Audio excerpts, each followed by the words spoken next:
Hey, everybody, and welcome to episode 52 of the Galactic Window Space Podcast. My name is Nick, and sometimes when I enjoy a good root beer float, I am known as the Orbital Alliance. And I'm Tan, also known as Chasing the Milk. That's like right. that one. What? I like that one. The root beer float? Dude, yeah, right? Let's go. They're good. Yeah. They're so good. Hi, everyone. Yeah, hey, everybody. Welcome back to another episode of the show where we talk about space and astronomy. Tonight is going to be a bread and butter episode. We're going back to the basics. We're going to do some space news coverage, like current events. We're going to talk about some of the plans that Tan and I have for next week, which we mentioned last week. And we'll be talking about space apps tonight. So all of the astronomical phone apps and computer apps that you could ever dream of that'll help you seek a more deep and profound connection with the night sky. How do you like that for a little bit of a warm up? Damn, dude, just keep going, man. Keep going. I'm gonna just sit behind the sidelines here. I like it. You with your pink light. Yeah, you like that? We're going for the synth wave look tonight, guys. What do you think? Yes. Like retro Miami Vice, the midnight kind of vibe. That's right. Going crazy. Yeah. Well, first of all, Tan, how was your week? How was your week? It's been pretty good. Mostly just preparing for some cool things, some cool trips that are coming up. That's about it. Mostly preparing. So it's been nice. How about you? It's been good. Yeah, I was experiencing, maybe some sunny weather, which is great. Feeling like the sun was starting to finally show us a little bit of a preview of what's to come. It's been perpetually March for like 4 months. It feels like it just can't let go of it. And with next week's events, which we'll get into shortly, I'm very excited to experience the next chapter of Midwest weather. I'll tell you that much.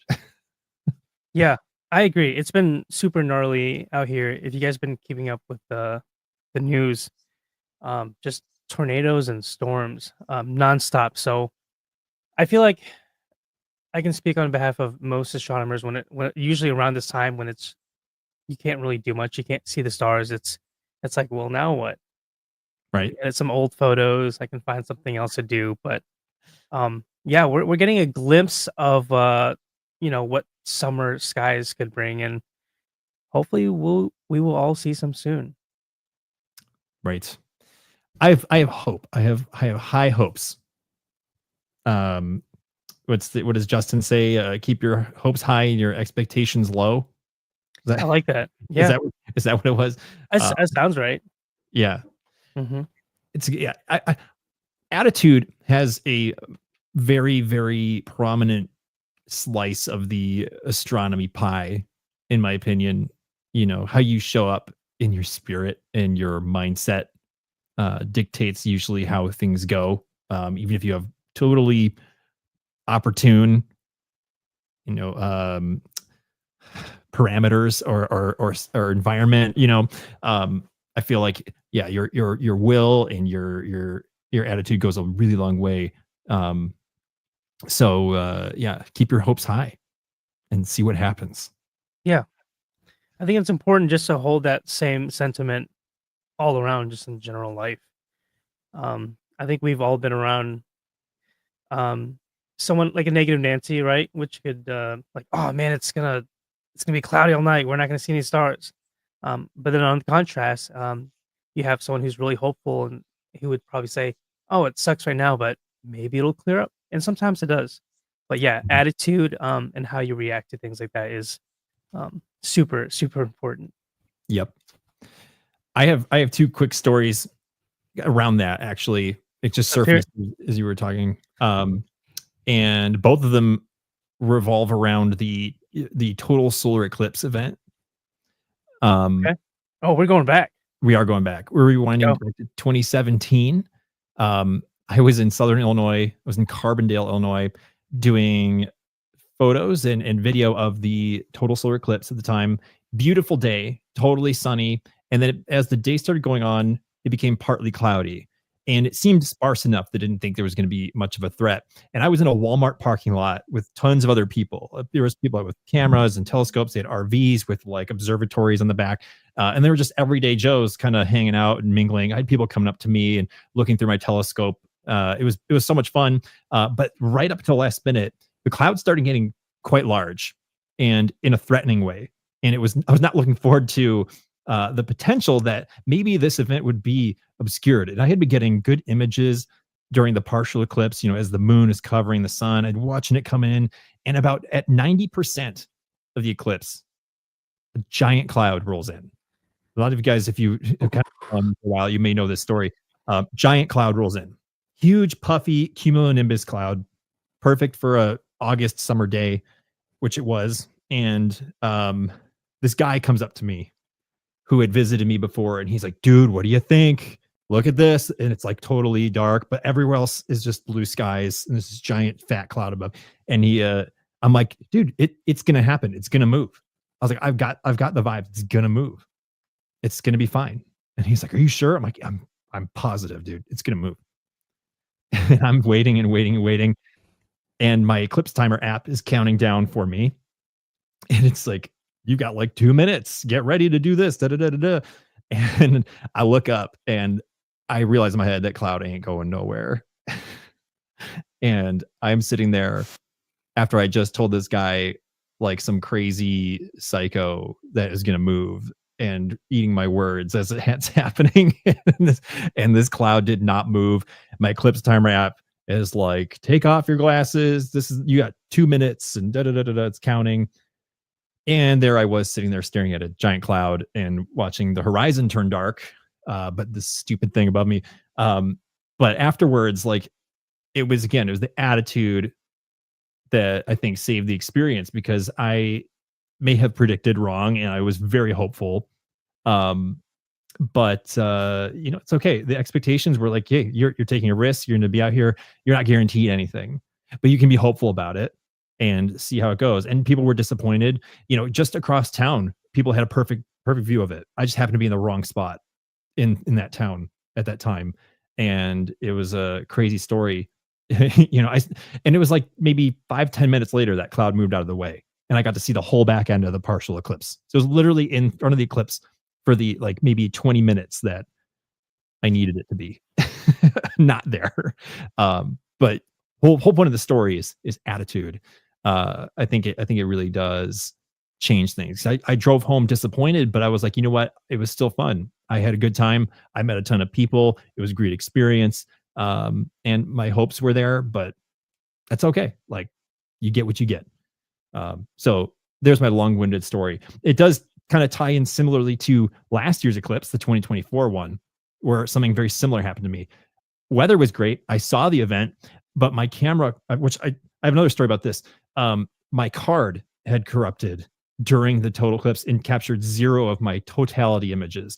I got all the images leading up to it and all the images leading after it, but I did not get any totality images because the card locked up and wasn't writing any of it. Like, I kid you not, it was like those instances were just like crazy. So like, but again, I had to have this attitude. You have to have the hope and the right spirit going into it, that you're just gonna have fun and you're gonna experience what you do experience, and you can't control everything, and it's all gonna be okay. So anyway, I think it's a big component of it. And now that I've talked for about 20 minutes, I'm gonna shut up. Sounds like the Astro gods were just playing a trick on you. Yeah. On both Yeah. times. It's a big oof.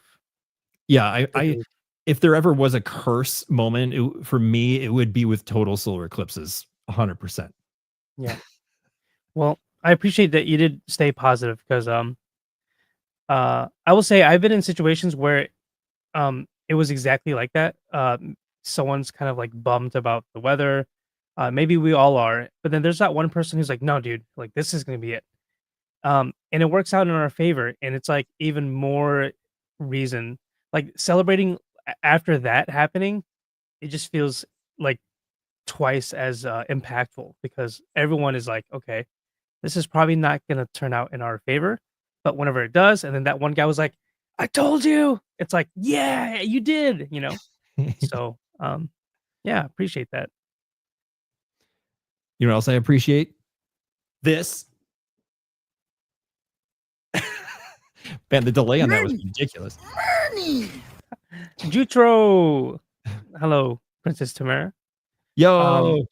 I want to say hi to everyone really quick, just because there's so many people popping in here. Happy Memorial Day as well. Space. Good to see everyone here. Awesome. Well, thanks for hanging out tonight, guys. Again, we're gonna kind of talk about some space news, and then we're gonna jump into astronomy apps. So some of you guys are probably like, okay, I already know this stuff, but we're gonna try to just share as much as we can to people who may not know that there's an app that you can use to find stuff in the night sky. So again, we're going back to the roots. Tonight's going to be a little more educational Mhm. and yeah, maybe with a little bit of wisdom and some sage wisdom in here. Oh yeah, baby. Bring all the sage. Sybil, the cloud that jumped in front of the eclipse for me, it was beautiful. However, I did name that cloud Fat Albert because Hey, hey, hey. it was big fat and it jumped in at the last second. It went, hey, hey, hey. It was, yeah, not very welcome, but Exactly. it was a beautiful cloud. Yeah, it's unfortunate. It was only there for totality. What a tease. So teasy. Dude, speaking of tease, your name is Tan and it starts with a T. Why don't you kick us off with some space news, brother? Let's do it. Oh God. Let me pull it up. Why don't we start with let's see. SpaceX Starship set for the ninth test launch. SpaceX is preparing for its ninth Starship test flight, scheduled for May 27. So that's tomorrow as of right now. That's right. And it's gonna be launching from Starbase, Texas. This mission will test new objectives, including the first, well, I didn't know this, including the first reuse of a Starship booster. Mhm. The FAA has expanded debris hazard zones following previous test failures. Oh, wow. Mhm. This is huge. Yeah. I don't There's know a much about the Starship boosters, but I know that's kind of like your wheelhouse. I know a little bit. Okay. Yeah. Um, there, of course, have been many demo flights ahead of the official Starship launches, but yeah, this will be the ninth. There has been a smattering of failures, if you want to use that word. They're more of like anomalies where aborts have happened, and the news usually runs away with it in a negative light, unfortunately. But yeah, I think Mhm. every single flight has something to experiment with or try. They're trying to push the boundaries with what a ship of this scale and power is capable of. The goal of Starship is to achieve rapid reusability, and this is all still test flights of a prototype. So there's all sorts of things that they're going to try, and they're going to push beyond the envelope to make sure that, hey, this is totally worked out and ironed out before you do anything with payloads or crews, which is like way far down the line. So having them reuse one of the Starship super heavy boosters for the first time. This makes sense. It's about the 9th launch that maybe that something like that would come along. They weren't going to do that right out of the gate with the first few, considering they threw those right into the ocean. So I don't know which one they're reusing, but they have had a few where they've returned and they've caught with the Mechazilla launch tower, which has these, they call them the chopsticks. Yeah. Yeah, so they Dude, that's so catch it, cool. which is nuts. Yeah.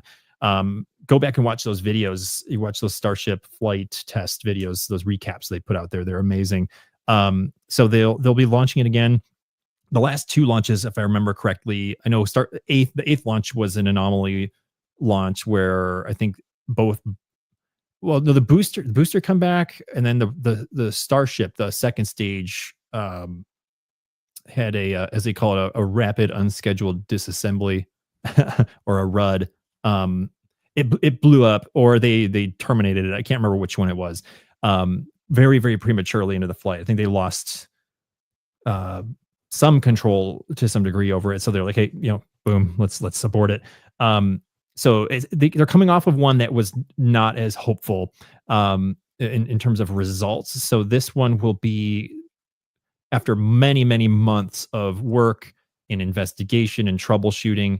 SpaceX is really good at diagnosing problems and fixing them for the next time. Very rarely do things go wrong a second time for them. And if they do, it's like, yeah, it's one in, at this point, hundreds of launches, because they've been doing Falcon 9 for so long now, reusably. So anyway, this one's going to be exciting. It is definitely going to be exciting. They have already sent starships around the world into the Indian Ocean to do test landings. They've caught Super Heavy back at the launch site. So, it's I don't know how far they're trying to send Starship on this one. I'm going to guess into orbit. It's not a suborbital launch. It's going to be an orbital launch. They'll send it around planet Earth.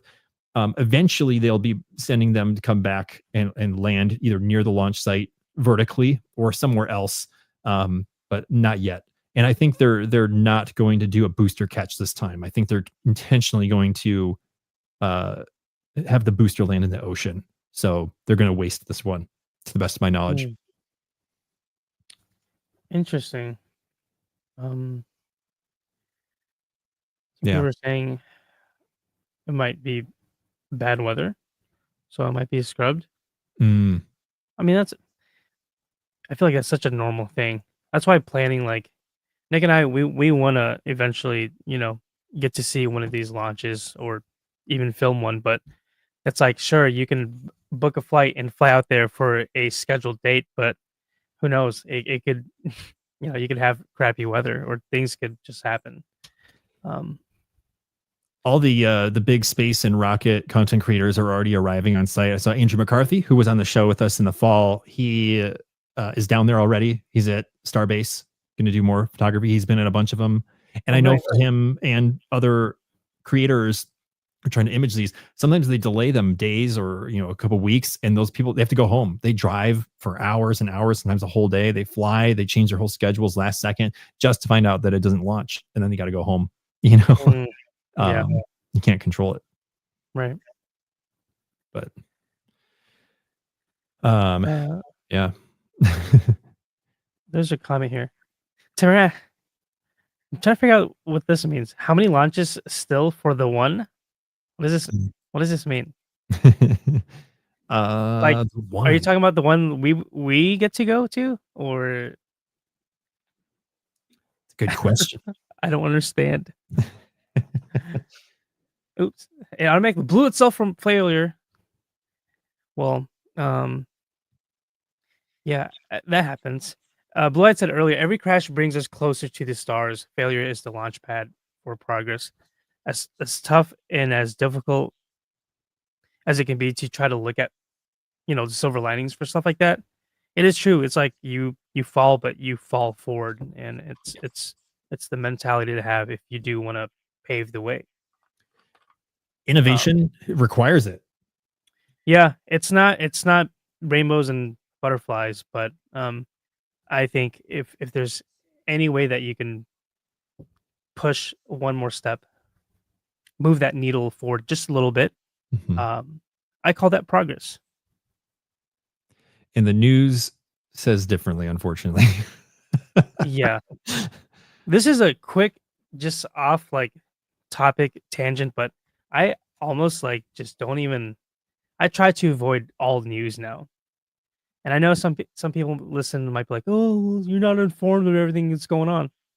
Well, I don't want to be informed of everything that's going on because it makes me really not excited for stuff. And a lot of times, the news that we get now is it's like meant to make you feel a certain way. It's like either I don't want to get too far in a tangent, but the less I know, the more happier I am. Mhm. Um, so You just got to dial in the right concoction for you, man. Right, and yeah, so do we all. space news is the only news I like. Right, I'll take it. There's a bird on the launch pad. Scrub the launch. That's funny. There's a Sometimes they do fly. that. Yeah. Someone, At yeah. Kennedy Space Center, they will. I don't know if they still do this. I think they do, or they used to at least for shuttle launches. But they used to drive a truck around with a loud horn to scare the birds away before launches. Oh, that's cool. Because Kennedy Scare Space me away Center, too. yeah, right. Kennedy Space Center is a bird nature sanctuary. So there's a bunch of like endangered and protected bird species there. So like they Mm, very dense. I didn't know that. Yeah, Mhm. cool. Yep. Uh, I'm with you, Tan. It's too much. Sometimes our brains aren't able to process the amount of information we receive. Yeah, absolutely. I feel like this. I don't want to get too much into it because we want to keep this podcast like astronomy related, but on a whole other tan talk, I've been really, really just avoiding all of that, and it's been nice. It's actually been really, really nice. But in other news, Big dubs. Um, unacceptable,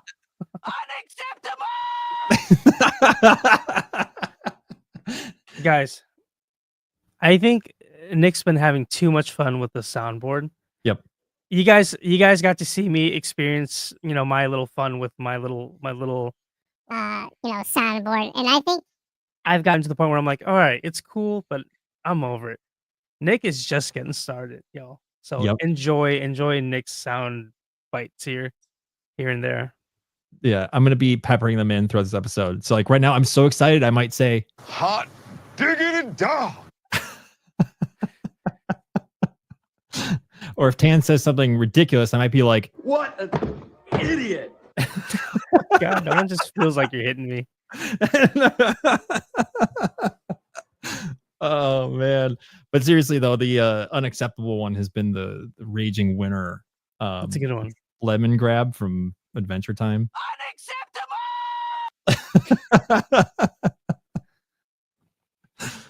Oh, stop me now. Let's see.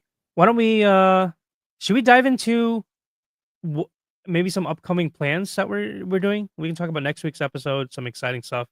We could, but we only shared one space news item. Oh, all right. Let's hear some more. Let's rattle some quick ones here. Okay. I Yeah, take have over. a quick one. So we've talked about astronaut Don Pettit, NASA astronaut. He just returned from his stay aboard the International Space Station. He's been up there several times. He's one of the most renowned astronauts in the astronaut corps, particularly because he is currently the oldest active NASA astronaut. He just turned age 70 upon his return, which is incredible.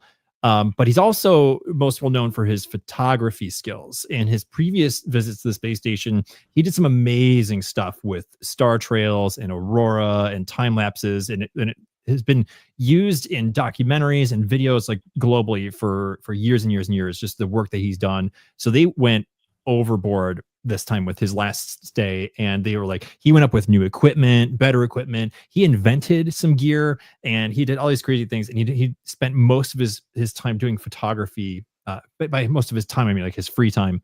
He had other things to do, of course, but he did some amazing stuff, and you can go and find that yourself. But his son on the internet has been very, very, very focused on relaying information from his mission, kind of just when he doesn't have time, his son will do it. So he shared some statistics about the photography that Don Pettit took care of on the space station. So initially, here's one stat: roughly 33 terabytes of photos and videos were taken by Don Pettit.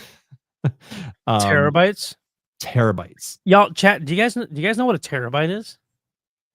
Let's say like you take a photo on your iPhone right now. That thing is probably 6 to 10 megabytes. What's the conversion here? How It's like a 1,000 megabytes into 1 gigabyte, and then 1,000 gigabytes. Is that a terabyte? Yeah, I think it's like 1024 is like the magic number there. Yeah. In other words, it is like it's a lot of data. Beyond a lot. It is. I've got a stack of these solid state drives that I use for my astrophotography and my freelancing. I've got 8 of them. They are 2 terabytes each. Beautiful. That holds a ton of. I shoot a lot of video professionally, and I have 8 of them. So I've got 16 terabytes of stuff, and this is just like my active drives from the last couple of years. Imagine from a 6-month stay on the space station, come back with 33. So if we run that up to 34, what is that? 17 of these? Dude would have filled up 17 of these. That's insane. Yeah, most of our phones are like 128 gigs. Yeah. Here you go. Blood's got some math. 1 terabyte equals about 1,500 hours of video, 250,000 photos, or 6.5 million document pages. Nice. My blue eyes. Oh my god.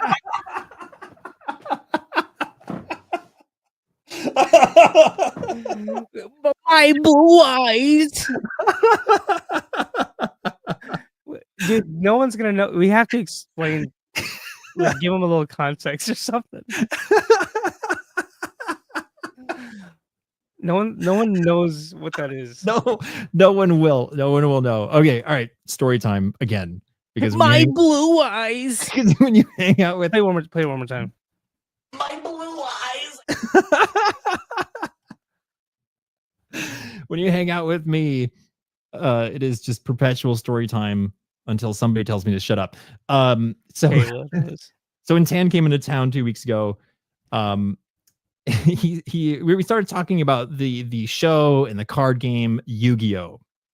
And Tan had something that had an image of a Yu-Gi-Oh! Card on it, and I was like, dude, I haven't seen one of those in forever. That's super cool. And it was this character from this show and this card game called a Blue Eyes White Dragon. It's very popular if you know anything about that series. And it reminded me of a video from the internet from years ago where there was a guy telling a story on a podcast and they animated it. And he was talking about these nerdy kids at his school playing Yu-Gi-Oh cards, and like some sprinkler burst and it like started wrecking them with like, was it cement or something? It was like wet cement. It was like spurting like a burst pipe, and it started wrecking all their special trading cards. And of course, the Blue Eyes White Dragon being one of the most famous and expensive cards that this kid had. And the guy telling the story said he like jumped on his cards and went, My blue eyes. So Tan and I were like laughing really hard about this. And I was like trying to think of things to put into my soundboard tonight. And I said, oh, I need to have the My Blue Eyes clip. And I was like, wait, we need to have the perfect moment where we can play it for Blue Eyed in the chat. So there you have it, chat. Yeah. My blue eye. So, I thought it was about me. It was. It was about you. That time it was for sure. I can have two meanings. Yep. So yeah. Anyway, massive derailment, but for the lols. I like the derailments. Anyway, Don Pettit, photography, data, 33 terabytes.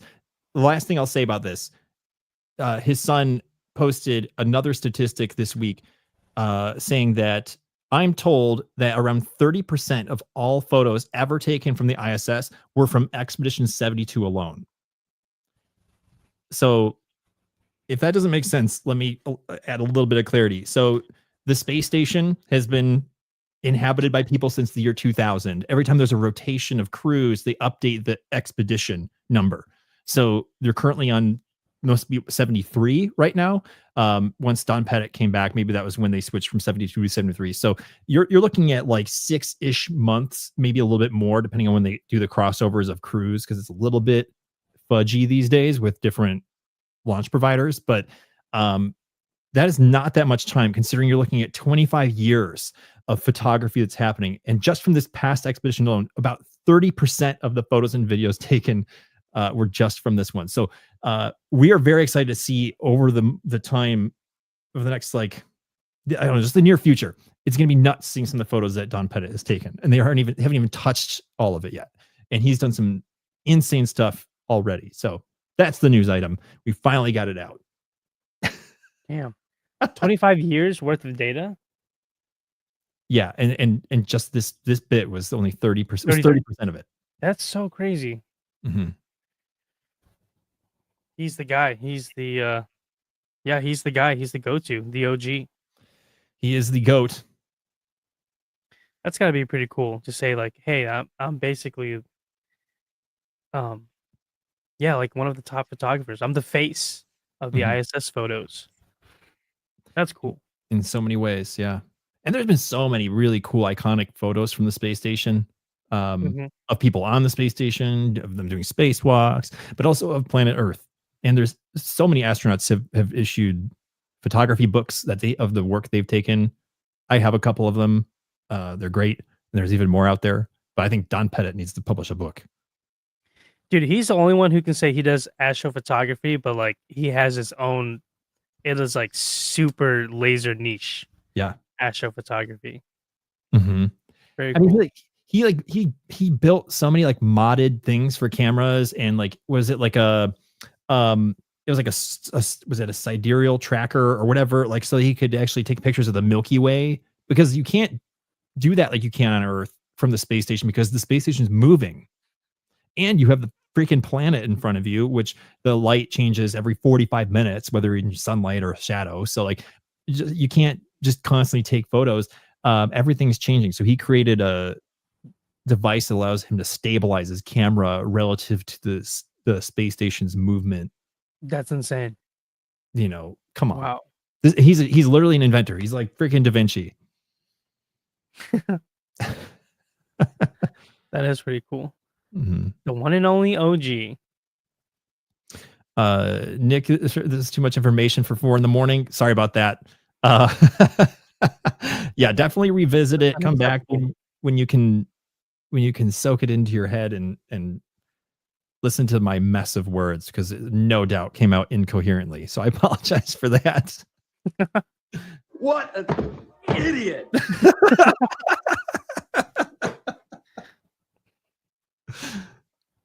Anyway. Does NASA have an archive of all the photos that were taken from the ISS?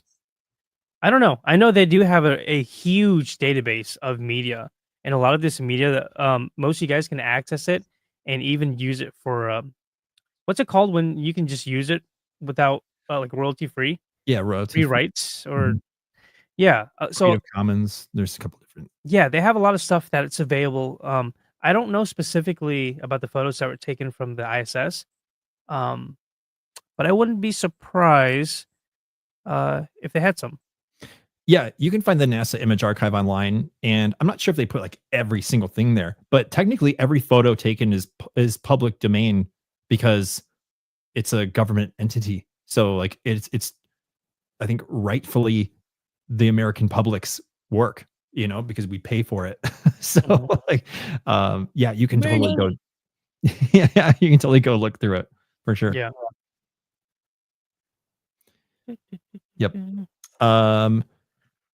Maybe one more space news item. Let's see.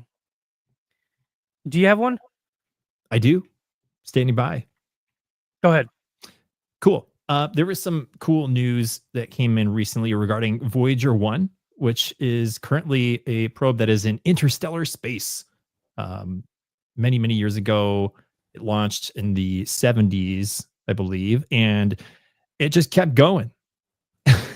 It did its job photographing and imaging, the outer planets of the solar system, and it just kept going on out into the distance, and it's currently some like 17 light minutes away or something like that. It's beyond the reaches of the solar system. I think it must be in the Kuiper belt or something like that. It's way way far out there.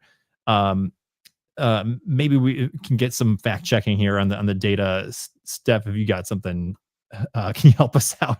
Give us some Voyager 1 statistics in the chat. But it's just going and going and going. And so a lot of the systems have shut down, particularly things that can actually help it like move and maneuver. So this week, there is actually some movement in that direction. So here's what this article says about it. So engineers at NASA's JPL, or Jet Propulsion Laboratory, have revived a set of thrusters aboard Voyager 1 that has been considered inoperable since 2004.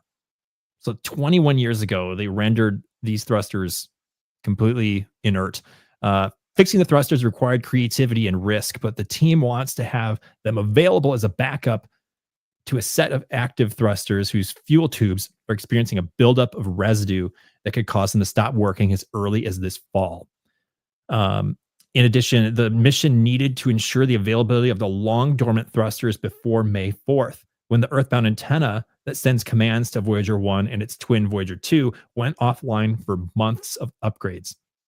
So there's more to the article, but pretty crazy that this thing is still even communicable. Like, is that the word? Like, we're able to communicate with it. Because remember, it's basically an analog piece of equipment. There's no modern computer chips on this. It's an old piece of equipment just floating out there. And there's certainly no way to go and repair it or to tweak it. And we're still able to wake it up from safe modes and tell it to turn around, or twist and turn and fire this and open up that. It's insane that we can even do this. And there's only two things out there that are that far away in the history of humanity, and this is one of them. So we've been doing stuff with Voyager 1 this week, and that's pretty cool. That is pretty cool. It is crazy that 15 billion miles away and it's still transmitting data. The first time I even heard of Voyager was through the Golden Record. Someone had sent me a gift, and yeah, Voyager 1 and 2 are kind of known for carrying the famous gold-plated phonograph record. Basically, it's got sounds and images representing like what life would be like. So, in other words, it was like a message in a bottle, and we just threw it in space on Voyager and said that maybe one day someone will find it. And assuming that there is intelligent life, maybe they would be able to decode it. We have like clear instructions on how to play the record. It's pretty cool. But yeah, that's awesome news. Because last I heard it was like shutting down. But does this mean like it's gonna be operable again, or is this just prolonging the complete shutdown? Perhaps expediting the inevitable shutdown. I don't know the craft well enough to be able to tell you how it's powered or what sort of fuel it uses. I'm assuming all of it is finite, especially if the power mainly derives from solar. Every second that we sit here and talk, this thing is moving at a clip. It's so fast, moving further and further away from the influence of the sun, which is probably not going to be very helpful, if at all, in terms of generating solar panels. And not to mention photovoltaic cells, or PV cells, that solar panels are comprised of. They deteriorate over time. Especially here on Earth. Like, if you have solar panels on your roof, their ability to give you like a maximum output lowers as years go on because the PV cells deteriorate. So imagine putting solar cells into space, a harsh environment, hot, cold, crazy extremes. I'm sure that just even speeds that up and catalyzes that process even more. So like, you get these like deteriorating solar panels, diminishing sunlight. Like, this thing's probably hanging on by a thread. So yeah, any little bit of movement or commands, I'm sure you put it through, it's like probably like starving, and you're telling it to go run a marathon. One day it just will give up, I'm sure, and It's time. they'll make that kind of really sad announcement that Voyager 1 is just completely gone. Yeah. I think Voyager 1 will always just be known as like the legendary space probe. Mm-hmm. I love this. The Voyager 1 travels at a speed of about 38,000 miles per hour, which is about twice the speed of the International Space Station orbiting the Earth, which is about 17,500 miles per hour. So this Damn. thing is moving. It's hustling. That's how fast I move whenever I hear about spam. Yeah. That I do not doubt that for a second. But yeah, so I think space station moves at 8 kilometers per second or 5 miles per hour. Or per second. Sorry, 5 miles per second. That's incorrect. 5 miles per second. So Still times that by insanely 2 fast. Yeah. is roughly 10 miles every second. So let's count for a second. Let's do a 10-second countdown. Let's accurately do it. You ready? Okay, here we go. And let's go stopwatch, reset, and go. 1, 2, 3, 4, 5, 6, 7, 8, 9, 10. It just, what's that? It's like 100 miles in 10 seconds. That's crazy. Voyager 1 just traveled 100 miles when I counted that here on the podcast. Yeah, it's weird to try to make sense of it because we just won't ever reach those kind of speeds in our puny human life. So just thinking about that is still really hard to fathom. Yep. Here's another stat. That's fast enough to go from New York to Los Angeles in under 6 minutes. Dude, I need to sign me up for that. Yeah. Because I am just getting so like I'm so over flights now. Or just traveling long distances. There was a time where I felt like my tolerance for even like a 2-hour flight was fine. Like I hopped on the plane and then wait 2 hours and then I arrive at my destination. And now I don't know what it is. Maybe it's the airlines, but I am just ready to be home or ready to land as soon as I'm boarding the plane. Mm-hmm. I don't know what it is. Is Does it anyone feel like that? Any of you guys travel or even like on road trips? I don't know. Is it safe to say that modern airfare and the time that takes to travel from destination to destination is at this point what you would call Unacceptable! It is. And then you gotta have real IDs.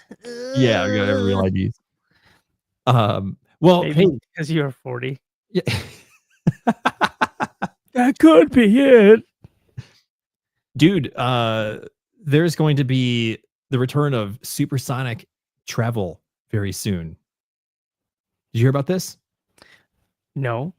There is I'm suspicious. an airline company that's manufacturing a new plane, Boom Supersonic, I think is what they're called. There used to be supersonic airplanes, the Concorde, the legendary Concorde, but it was retired. Because you could go fast in the speed of sound and actually get to destinations considerably faster than conventional subsonic planes like we do right now. You hop on a flight in Southwest and that's subsonic. You're traveling at like a couple hundred miles per hour. But it's slow.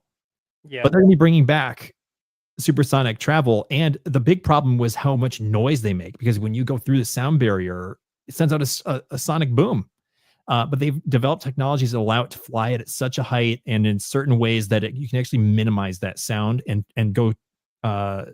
Is it transonic? Is the one that comes back, or if you go supersonic? I think transonic is when you're returning out of the sound barrier. They can make it a much more appealing for the public. So, dude, soon you can fly from like New York to London in like 3 hours instead of like 7. That's awesome. So same thing. We're getting closer, dude. So your wish will soon be their command. I wonder how much flights are going to be. That's the big kicker, of course. I'm sure it's going to take decades for it to come down reasonably. I would assume that even a basic ticket will be at least a couple $1,000 maybe minimum 8,000. But if you're looking for $79 weekend flights or something like that, like you are like on Memorial Day sales, yeah, right. Like it's probably not going to happen anytime soon. But dude, soon you might be relieved. Nice. That's impressive. Mhm. Yeah, I have not heard of that. Anyway, Richard Jones doesn't. He says, "Excuse me, you can't get me on a plane." That's all I'm saying. Hey, that's fair. You're not missing out on much. You're not missing out on much. dude, I might actually take an opposite stance on that because every time I get on a plane, I am like giddy. And I love it. I think it's the coolest thing. It's still a marvel to me. Sitting by the window. That's me. That's me. I am the only fool sitting on the plane with the window shade open, glued to it, the whole flight. Everyone else is shutting their windows because they're bothered by the light. And they're throwing all their stuff on their heads. They're trying to zone out because they're tired of it. Dude, I am like a 5-year-old on a plane. I cannot take it. I cannot go enough. I cannot get on enough flights. Sign me up every single time. It's like magic. It is magic. Look at it.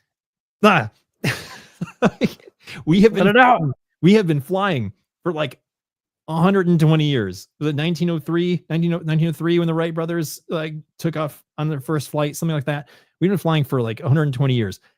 Very, very, very slim sliver of humanity have we had the opportunity to do something that people have been wanting to do for millennia. It is still a marvel, and we just put our freaking AirPods in and shut the window like it's a nuisance. Preach, baby. Preach. Like we need to celebrate every flight. It is the coolest thing.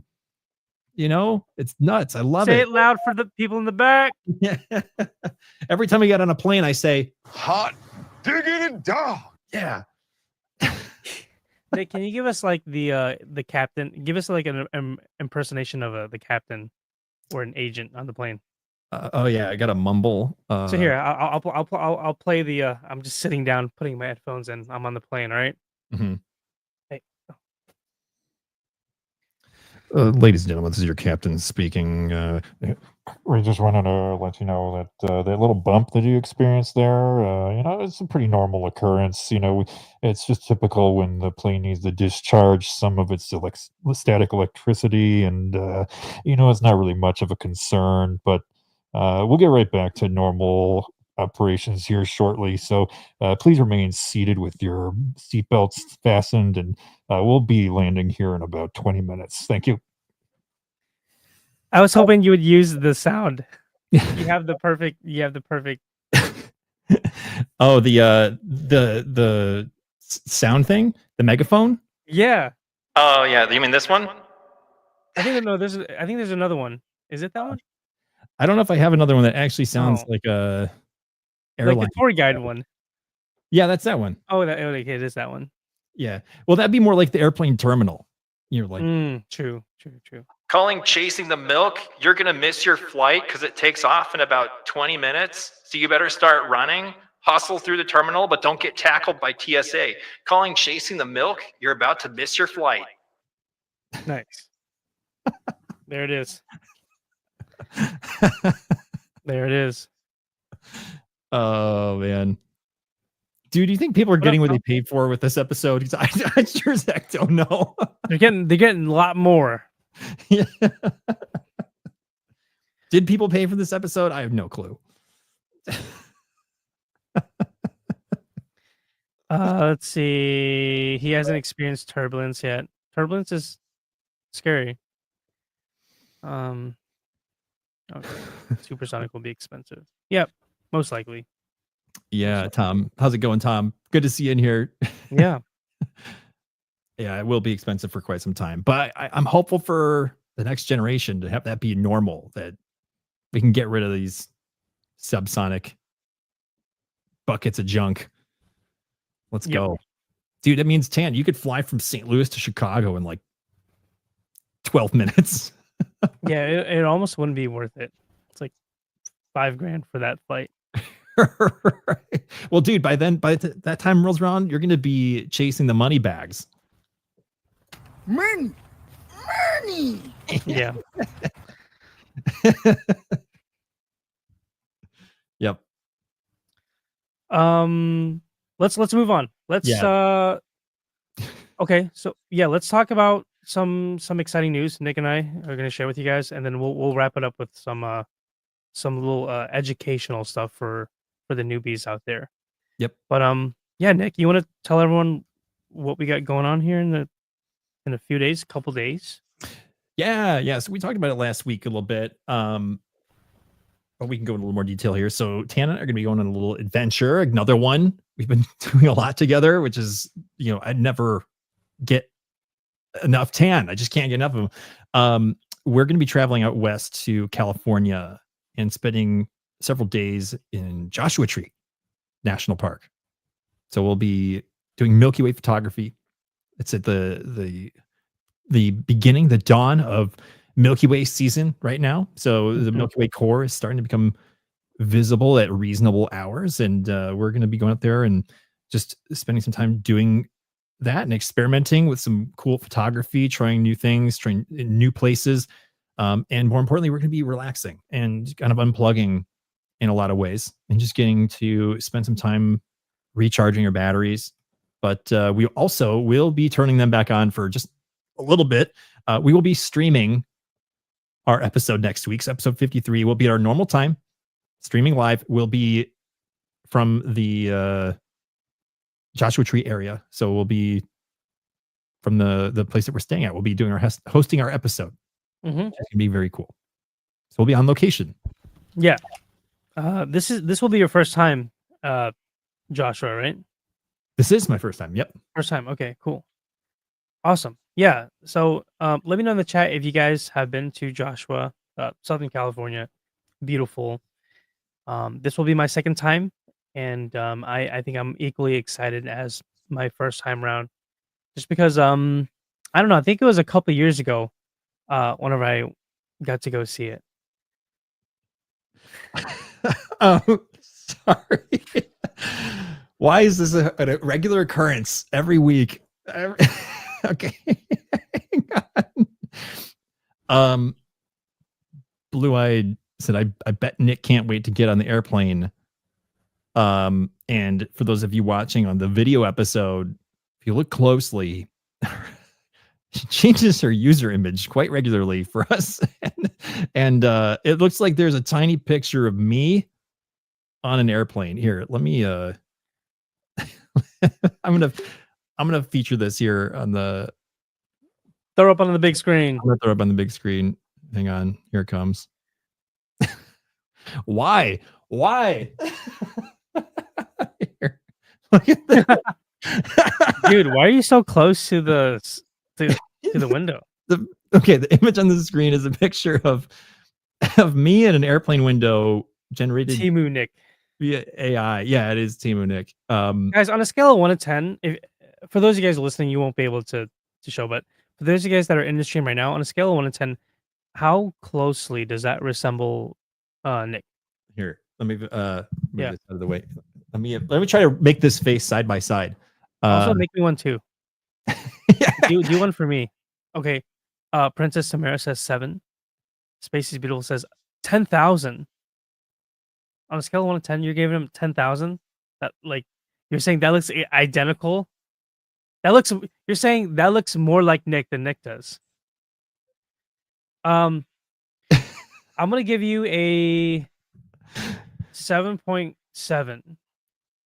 Like, they've got your hair, some of your facial features, but there's just something a little bit off, like you can tell it's AI. Yes. They did not get 100%. Kayla says 8.5. Oh, okay. Yeah. That's Mick. Nice. Yeah, they just were not able to accurately recreate my my ugliness in full representation. This ugly mug is irreplicatable. You can't do that. Too good looking, man. Too That's good looking. Mick. Yeah. Yes, it is. That is Mick. Oh my gosh.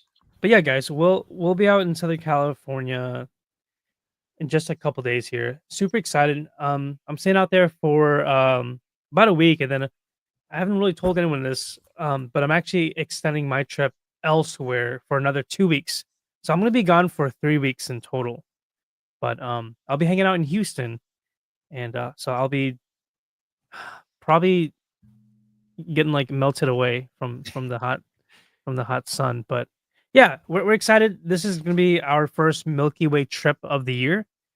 Um, so tons of just photos, and honestly, just being out in nature. You know, something about being out in the desert in the West. It's so awesome. If you guys ever get a chance to go out that way, some of the country's darkest skies are way out west. You know, so Utah, Nevada, Arizona, places like that, Southern California, plenty of dark skies to chase. I am stoked out of my mind for you, man, to have this kind of an extended excursion. That's so cool. Yeah, I'm very excited. On one hand, this is kind of like the content creator in me, but I am always wanting to plan ahead and say, okay, I need to shoot this, this, and this. I need to make this into a video. I need to do this, this, this. And next thing you know, this list becomes like really overwhelming. And it is easy for me to get so focused where I just don't forget, like I forget to enjoy the trip. So I am doing my best to refrain from planning too much and just kind of going with the flow, you know? I think planning just for a little bit and then letting the chips fall like where they may is going to be my approach this time around. That's great. We'll see. We'll see how it goes. It's gonna work out for you, man. It's gonna Sweet. It's Yeah. gonna work out Thanks exactly. for being positive. Yeah, it's gonna work out exactly how it needs to be. Nice. Yep. Hot diggity dog. Yeah. Hell yeah. Exactly. On that note, though, because we'll be doing a remote episode next week for 53, and then Tan's gonna be traveling. As it stands, you guys, so if you're watching tonight, 2 weeks from now, we're actually going to be planning to do a pre-recorded episode. That might change, but right now that's kind of where things stand. So Tan and I will record another episode while we're together this weekend, and we'll have that for episode 54 while we're there. Because Tan's going to be gone. We were talking about, we want to make sure he can get some time away and not be thinking. And I think it'd be nice to take a week off for myself too. So that doesn't mean, that's the skippable week, but still show up. The live stream will still happen. It's like I'll be hanging out in the live stream and saying hello to everybody. So still come hang out on the episode 54 week, but just so you guys know that one will be a little bit different. We're going to take care of ourselves and give ourselves a little bit of a break for that one. So we've been going hard for almost a year every single week. So it does pay to take some time off, but we still want to keep the show rolling at the same time, which we will, because that's important. Absolutely. Yep. Absolutely. Cool. Final transition here for the night, Tan. What do you say? Yeah, let's do it. Let's learn some stuff. Yep. Like I said at the beginning of the show, we're gonna dive into astronomy apps. This might be stuff that you guys have heard already. If so, cool. Just hang out. If not, maybe you'll find a new app that you can download on your phone. And for those of you guys that are listening, I can't emphasize how important it is to at least have one or a couple of these apps that we're going to mention here, because I think it is going to be the easiest way to get started in astronomy. And something I like talking a lot about is just how intimidating it can be for someone who doesn't know anything about astronomy, or they just don't have any experience with the night skies whatsoever. They're really hesitant to getting started. But like I said, these apps you can download on your phone, which now I think kids as young as, I don't know, everyone has a phone is what I'm trying to say. And if you have a phone and you like astronomy, it is essential that you download some of these apps here. So Nick and I are going to kind of go over the ones that we use. And then you guys can share some of the ones that you guys use as well. But the idea is to have viewers and listeners watch and hear this and say, oh, I didn't know this was a thing. I'm gonna download this on my phone, and now I can start learning how to navigate the night skies. So yeah, let's jump right into it, man. You want to start off with some of your like top picks? Oh, sure. Yeah. I'm sure a lot of these will be some overlap with you. So please jump in, Tan, and put a +1 on anything that I feature here. Mhm. Oh, maybe we can both at least say what our number one go-to app is. And there's probably a pretty high likelihood that they're going to be the same, or at least DoorDash. Taco Bell app. Yeah. But my number one app recommended for people looking to get into astronomy is Stellarium. I was hoping you would pick that one because it's also my number one app. Yes. Guys, we're not sponsored by these guys. We would love to. So Stellarium, if someone's out there listening, please hook us up. Yep. But yeah, Stellarium is one of my favorites. Why do you like it? It's free, which is great. That's like one of the best features of any app is that it's free. There are like paid versions, I think, that you can get like better features or remove stuff from it that you don't want. Excuse me. But I've been using Stellarium since 2009, something like that. Damn, dude. Literally. I remember using it in the house that I grew up in, which we moved away from in 2009. So it's probably like early 2009, maybe even before that. I don't even know. But it's a great sky simulator, and you can use it on your desktop or on your mobile phone, which is great. So, you don't have to worry about it being one or the other. But it's a sky simulator, and you can go to basically any point in history, or even just the current moment. And it shows you exactly the sky and how it looks at this given moment in your specific location. So you do have to put in your town or your local area, maybe the nearest city, and it'll show you where everything is, every constellation, every star. You can zoom in, you can look up close at planets in the app, or maybe a deep sky object like a nebula or a galaxy. You can find out where it is. And this is great for two reasons. One, if you're just outside trying to learn about the night sky and you're like, I don't know where the heck anything is, or I don't know what that bright thing is, or I don't know what that weird thing is over there, I'm going to look at the app. I can reference it very clearly, very quickly, very easily. And two, if you have a telescope and you're trying to find a specific target, it's a great way to practice your manual sky navigation. If you're just, holding a telescope and trying to steer it, like I'm trying to look for that star cluster. Where is it? Stellarium. There it is. It's next to that star and that triangle. And then you can go back and look. And it's just a very old school way of trying to look at get an assist on the night sky right there. And it's just so easy to use. Can't say enough. But they actually integrated satellite imagery, or not imagery, flight paths as well. So you can track individual satellites now. You can track the space station, and it animates it in real time. Even current events like eclipses, that is happening in the app. You can look at the moon in the sky there, and maybe a lunar eclipse, and it's like partially red. It updates in real time. You get to see it. Very, very cool. So I'll stop right there. But it's a great app, and I have it on my phone. I have it on my computer. I've used it to plan shoots for photography. If I'm traveling, I know, hey, let's actually see what this is going to look like in that location at this time, 6 months in the future. I can go do that. Or if I'm bored and I want to see what the sky looked like from Antarctica 10,000 years ago, I can go do that in Stellarium. And you can see how the sky has changed, and the planets and the stars are in different positions, and way 27,000 years in the future, how the constellations will look a little bit different because stars have moved, compared to today. You can see how the North Star will change over time because it won't be Polaris forever. It's super cool. Your imagination is the limit with Stellarium. Hire me, Stellarium. That was a slogan that I just came up with on the spot. That was pretty good. Yeah, Stellarium is awesome. I can't recommend it enough. Yeah, Stellarium's a pretty good pick. For those guys that are listening and are watching, there are hundreds of apps. Stellarium isn't the best one. I mean, I think it is, but what I'm trying to say is if you just go on your like app store, like whether you're on oh no.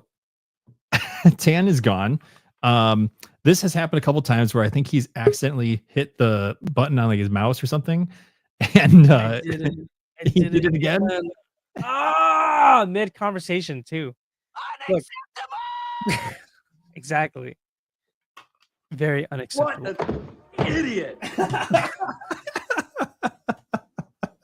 But yeah, guys, look. There are hundreds of astronomy apps. If you just type in like star chart or astronomy, you'll find a bunch of these. Sky Safari is also a really popular one. Um, and again, like Nick was kind of saying, it's an all-in-one um software. Like it uses your phone's sensors and accelerometer, so you could actually point your phone real time in the sky, and it'll show you like what's there, what will be there, and what was there. So really cool. Do you use any other apps? I do. Let me just run off some names because I know I will rant and we'll have several put the fries in the bag, bro moments. So Stellarium, I use religiously. Supportively, I have a smattering of other apps. I use Photo Pills, which is a paid app. I remember spending like $10 to get that one, but it's That's a good excellent for one. planning photography. I use ISS Detector, which is my go-to space station app. Gives you all the data that you need to see an individual space station sighting. I also use Heavens Above, which is a live sky simulator, so you can see in the given moment satellites and spent rocket boosters and second stages and things like that. I don't really use this one as much anymore. Find Starlink, which helps you track Starlink satellite trains. I just feel like those are not the same creature that they used to be, so the app is not really helpful anymore. But I do have it still. And then the last one that I use occasionally, certainly in this solar cycle, has been Space Weather Live, which helps you track aurora and potential solar flares and solar activity that's going to that might lead to an aurora event. Yeah, nice. Those are all great apps.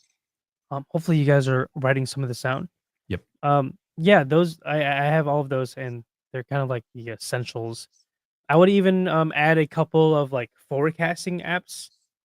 I know some of y'all like watching Ryan Hall and stuff. In astronomy, I think just keeping tabs on the forecast is probably something that we all do just way too much. Sometimes I'm checking the forecast 4 or 5 times in a single day, just hoping that it's going to clear up. But the ones I like to use is Astropheric and Mm. Clear Outside. Mm. I believe uh both of those you can download, but one of them you can also find like on a web browser. But those two are kind of like the main apps I use for looking at forecasts. Um, Astropheric is probably a good all around. Like if you could only have one weather app, I'd probably use that one. It's cool because you can check to see if there's any like wildfires. You can see clouds, rain, light pollution. It's a very very versatile app, so highly recommend that one. I was going to say, yeah, just for clarity and specificity, when you say forecast, you mean weather forecasting and Yes. conditions, right? Mhm. I used to use Astropheric. I stopped trusting it because I felt like to some degree it wasn't reliable. But I think you make a good point. You should have several weather apps and you should triangulate multiple points of data, and that Always. gives you some semblance of an idea of what conditions would be. But I did like how Astropheric gives you like 3 different layers. It's not just are there clouds, there's transparency, and I can't remember what the third one is. My mind is drawn a blank. Seeing, yeah, right. Yeah. So there's like the air turbulence. So like you combine those 3 things, and gives you this sort of outlook. But I did like the way they visually represented that in the app. It was very cool. Yeah. It's basically an app that will say, "Hey, is it going to be worth it to make that 2-hour drive to Joshua Tree or not?" And like you were saying, Nick, sometimes it's best you just kind of use like multiple apps.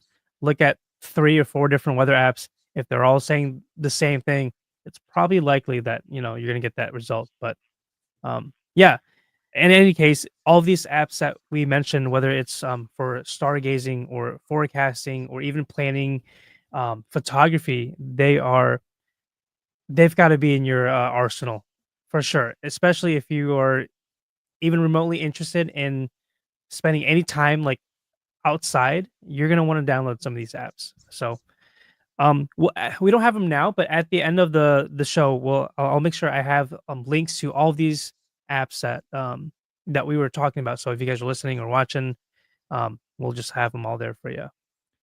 Yeah, I can add it to the description actually of the video. Oh yeah, cool. I can do that. Weather-wise, Astropheric is helpful weather forecasting tool for astronomers. I agree. It's my number one used app. Nick was saying he had moments where maybe it wasn't reliable, it was unreliable, and I think that could be the case for any kind of app. Sometimes the weatherman is wrong, but for the most part, it's the best thing that we have at our disposal, and I would highly recommend it for everyone. Spot the station, okay, that's a cool one. Yeah. Night sky, all of these are great. Spot the Station is, I believe that's NASA's actual like website. They may have an app for it, but I know that spotthestation.nasa.gov, I believe, is the actual, or .gov. I can't remember what it is. It's the direct NASA supported one where you can find space station sightings. Yeah, so many good options. There's so many more. There's more than one right answer for a lot of these things. It depends on what you're looking for. So sky simulator, space station tracking, aurora tracking, or solar activity. Name your thing. Starlink. There's going to be multiple options for you, but these are the ones we use, and we've found success with. Yep. Let's see. Carter says, "I never thought about how much you get to learn about meteorology as a stargazer." Yeah. Good point. Yeah. I'm like, man, maybe I know more about forecasting the weather than I do about what's in the night sky. Yeah, it's certainly a, what's the word? Like a sister science to astronomy, meteorology. And I love when how influential it can be. Like look at like aviation too. You do need to have a very working knowledge of meteorology to fly. So like there's a lot of different sciences and activities that weather is critical. It's almost required for you to have some basic understanding. You need to be able to navigate it. Yeah. I will say, now that I think about it, I think before astronomy, I never really cared too much about weather.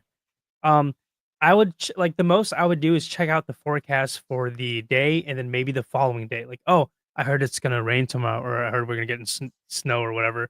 And that would be kind of the extent of it. Whereas now, if I'm trying to plan a trip, let's say to Southern California, or if I want to go out and do a live stream, but I want to drive 2 hours away, you don't just go on a whim and hope for the best. Like you 100%, if you're going to be dedicating a lot of time for travel, you want to know, or at least have an idea of how the weather is going to be. So where I'm going with this story is, before I never really cared, but after I kind of got involved in astronomy, I am realizing that like I pay attention like to a lot of weather.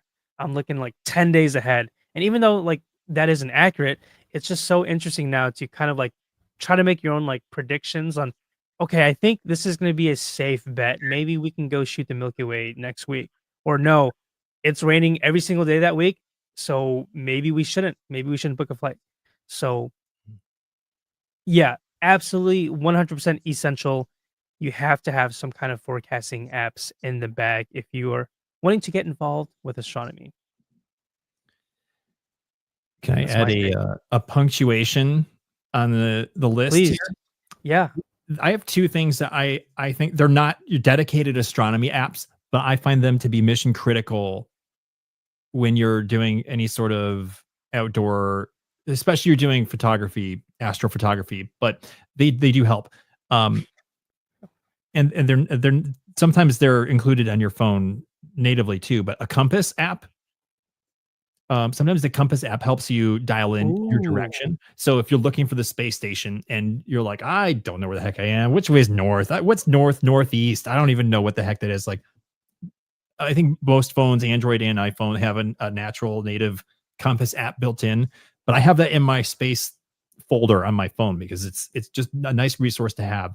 Most of the time, I'm aware of where I am, but occasionally I'm like traveling and I'm like, dude, I don't freaking know where east southeast is right now, but let's just pull that app out and turn around. I have that. The other thing has been invaluable, an atomic clock app. Ooh. Because when I'm doing photography of the space station, doing transits of the sun and the moon, you need to be laser sharp with timing and down to the millisecond, or you'll miss it. So a lot of times I have an atomic clock app and it clicks every second. So it does a little click, click, click, like audibly. So like I know, hey, this is exactly when this is happening and I'm not going to miss it. So atomic clock app gives you laser precision timing. Very helpful for space stuff. Yeah, especially for like eclipses, or anytime there's any photo op where it just comes down to like the milliseconds, like you said. Northwest, I know. Ah, Yeah, Kim Kardashian's daughter. Right. That's right. Oh my gosh. Good reference. Good reference. Oh man. Well, I think we had a pretty good list. You guys, you feel like you've been enriched at all? Is there any sort of feedback you guys have? Any suggestions? Feel free to drop them in. Or if you're listening after the fact, come back to this video and leave a comment. Let us know which space or astronomy apps you guys use to support your night sky viewing experiences. Because there's a chance that we don't use them all. And there's a chance that what you use could be helpful to someone listening to this in the future. So help the community out a little bit.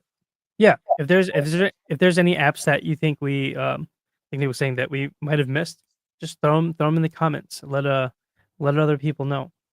Don't gatekeep. All right. I do like, I'm going to feature this one. Space is Beautiful said, can't forget the solar eclipse timer app.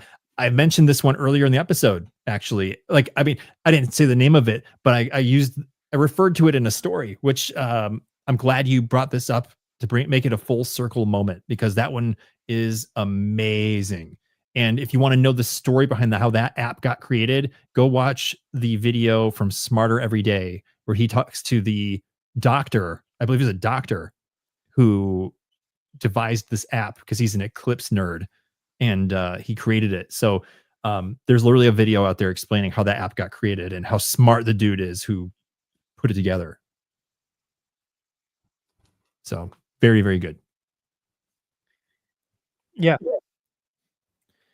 I would say that is also an essential app too. For Yes. Sure. And we don't have any domestic eclipses in the US happening anytime soon.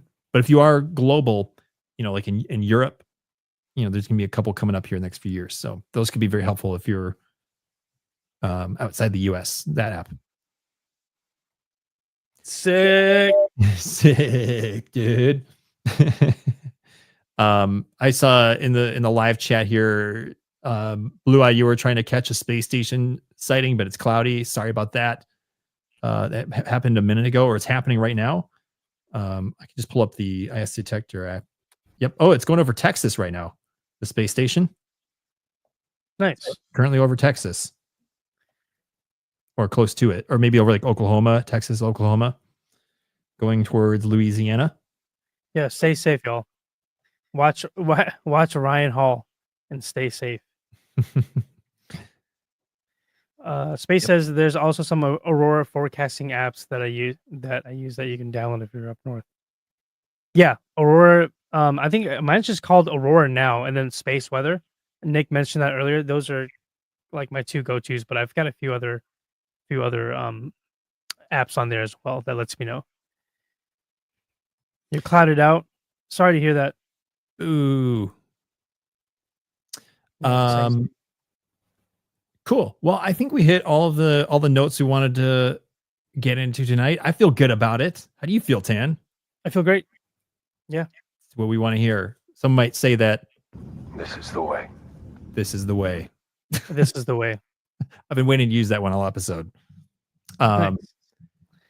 But you guys, thank you for joining us here on episode 52 of the Galactic Window Space Podcast. Here, live streaming on YouTube and Twitch, wherever you guys watched and joined with us live. We appreciate your support and viewership as always. Don't forget that you can find us on social media. I am Nick, also known as the Orbital Alliance, and this is Tan. He is known at chasing the milk, not the chasing the milk. At the chasing. No, it's the chasing. I am the one. At chasing the milk. You guys can follow us there, support us, and connect with us. If you have questions, we'll do our best to get back to you. If you want to know more about space and astronomy, that's one of our joys in life. And if you want to listen to us in a different way, you don't want to watch us live because maybe that's not your thing, you can find the Galactic Window Space Podcast on all your favorite audio streaming platforms like Spotify, Amazon Music, Apple Podcasts. We're there too. So you just won't get the visual experience, which is okay. Well, we need the views as well. So just go on YouTube and like cover your eyes, but then just listen, or listen in the background. That's one way of doing it. Yes. Save your eyes. Yeah. My face and Tan's face, it's like bleach poured into your retinas. Yeah. Gosh. On that note too, with the audio platforms, if you guys do enjoy the show and you like to find ways to support us, you can give us a rating, particularly on Spotify and Apple. I think you can leave star reviews on there. Feel free to be candid and real with it. We appreciate giving potential new listeners the best and most accurate ratings and information. So if you do like the show, please consider giving us a review and supporting us in that way. And lastly, new episodes do stream live every Monday night at 9 p.m. Central Time. Next week, as a reminder, episode 53, we'll be in Joshua Tree streaming live from there. Expect maybe a little more of a stripped down experience, something a little bit more basic. It won't be like Yerke's level crazy from episode 50, but we will be still live, but we'll be on location yet again, traveling. So, yep. Yeah. Oh yeah, we'll see you guys in the desert next week, and just a big shout out for everyone who came through tonight. As always, thank you guys so much. Also, just one more huge thank you for all the donors from Yerke's. You guys are seriously incredible. So, yeah, just a heartfelt thank you to every single person that showed up and helped us crush a goal. So, thanks a lot, guys. You rock. And yeah, we'll see you guys soon. You spurred another thing for those of you guys who won mission patches on episode 49. I am sorry I have not shipped them out, but they are coming to you very soon. I'm getting them out tomorrow. I promise. I have been like so scatterbrained recently, catching up from those big weeks. I had some big contract jobs that were keeping me busy too. So my brain is getting dialed back in. I have not forgotten. So sorry if you guys are waiting on me, but you will get them in the mail as soon as I think a couple of you guys are in here watching tonight. So just want to make sure I got a chance to say that. So yeah. Thanks for being patient with us, y'all. Yep. Yes, Nick and I will enjoy some drinks under the night skies. Right. Baja Blast? Yeah, that's what I'm talking about. Yeah. I will have to look up where the nearest Taco Bell is. Yeah. If it's over an hour, some might say that it's unacceptable. 84 years. Also, thank you. My blue eyes. My blue eyes. We can't end a show normally. We just can't. It's yeah, there's no way. All right, you guys. Thank you guys for watching so much. We appreciate and love every single one of you, and you know how we end this typically. We will see you all on the other side.